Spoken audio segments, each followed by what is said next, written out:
Hello guys, what's up? So I'm back again for another tutorial video. So in this video, I will gonna show you how you can change your Roblox name on PC or mobile. So if you are interested, then keep on watching. But before all that, if you are new to my channel, consider to like and subscribe for more videos like this, and also, you can comment down below if you have something that you want me to make a tutorial about. So without further ado, let's start the tutorial. So if you are using a PC or laptop, changing your Roblox name is actually pretty easy. So to do that, first, I want you to click your Roblox name at the top right corner. And then click Edit Profile.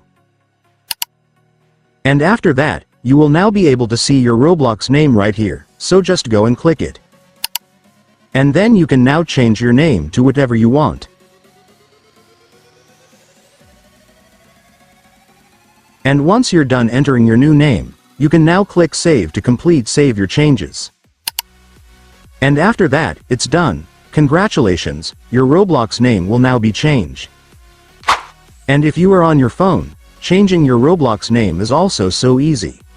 So to do that, first, I want you to tap your name right here. And then tap Edit Profile. And after tapping it, there it is guys. You will now see your Roblox name right here, so you can now change it to whatever you like. And once you're done changing your name, you can now tap Save to save your changes. And after that, it's done. Congratulations, you have now changed your Roblox name using your phone. And so that's just how you do it guys. Now that you've watched this video, you can now do it yourself. So that concludes our tutorial video for today. I hope it helped you. Thanks for watching. Goodbye.